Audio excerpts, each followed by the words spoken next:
Did you know that God knew about influencers before it even became a thing? There's something I've been thinking about, and I want to ask you the same exact question. So if the people you follow today were standing next to you on the day of judgment, would you still follow them? Or would you be blaming them? God paints a scene in Surah Al-A'raf that honestly feels like it was revealed for our times. In Surah Al-A'raf, ayah 38, God says, every time a nation enters the fire, it curses its sister nation until when they have all caught up with one another therein. And last of them will say about the first, our Lord, these are the ones who led us astray. So give them a double punishment of the fire. He will say, for each is double, but you do not know. Now I want you to look at the psychology of this moment. They're not helping each other. They're not defending each other. They're not even saying that we were loyal. They're blaming each other. The followers blame the leaders, and then the leaders can't save themselves at all. And God says both are accountable. Now let me ask you something uncomfortable. How different is this form from our own social media culture? We follow influencers, we follow trends, we follow ideologies, we follow personalities, we follow outrage, we follow aesthetics, and slowly, without even realizing it, we let them shape what we value, what we normalize, what we laugh at, what we tolerate, what we desire, and what we defend. We think following is passive, but the Holy Quran shows us that it's not passive. Following is a moral choice. The frightening part is that most people who are misled thought they were just going with the flow. They didn't think that they were choosing hell. They thought they were just choosing belonging. Let that sink in. We live in a time where algorithms discipline us more than scholars do. And that's the truth. We scroll more, then we reflect. We consume more, then we start to contemplate. And then, but slowly, our moral compass gets shaped by that repetition. If something appears on your screen every single day, our heart starts to normalize it, even if our soul once rejected that very same thing. And that's how influence works. It doesn't scream, it whispers. It slowly desensitizes you. And then one day you defend what you once would have been ashamed of.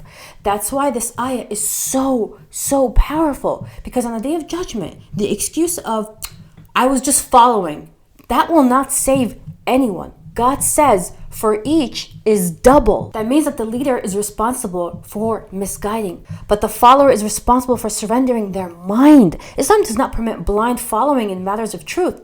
The Holy Quran repeatedly criticizes people who said, indeed, we found our forefathers upon a religion and we're just following them in their footsteps. Following culture without thinking, following majority without reflection, following popularity without principles. Does that kind of sound familiar? See, now here's the turning point. Social media itself, it's not evil. Influence itself, that's not evil either. Leadership itself is not evil. But influence without taqwa and following without awareness, that's when it starts to become very dangerous. Because every follow is a subtle endorsement. Every share is an amplification. Every like strengthens someone's platform. And then on the day of judgment, what if the people we helped go viral are standing in front of us? What if someone says, well, she helped us spread this? Or they can say, he made this normal. Or they created this trend. And then we say, but I didn't harm anyone. Intention matters, but so does impact. This ayah forces us to ask, who's shaping me? Who am I shaping? Because here's the deeper layer. You may not have 1 million followers, but understand this, that there is someone watching you. Your children, your younger cousins, your friends, your community. You are an influencer in someone's life. And Surah Al-A'raf is not just a warning, it's actually a mercy. Because it's waking us up now before regret becomes permanent. So then what do? First, audit your feed.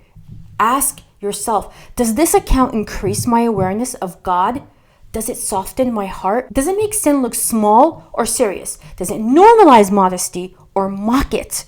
Does it build character or ego? Second, be intentional with influence. So if you post, ask, is this feeding comparison culture? Is this feeding arrogance? Is this feeding obsession with this life? Or is this elevating something very meaningful? Third, strengthen your internal compass. The reason people are easily misled is just because we have not built internal clarity.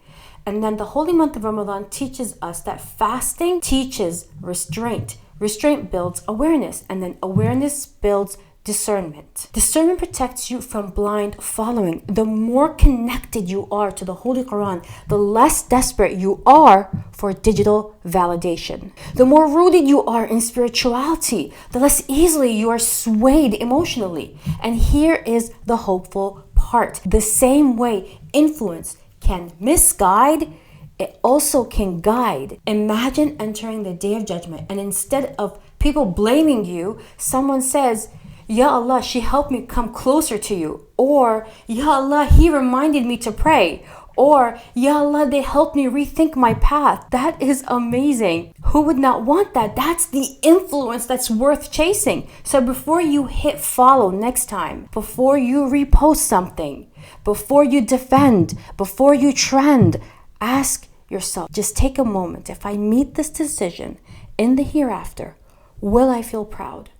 Or will I feel exposed? Those are the questions I want you to ask yourselves. May God make us people who follow truth and not popularity. And may He protect our hearts from subtle misguidance.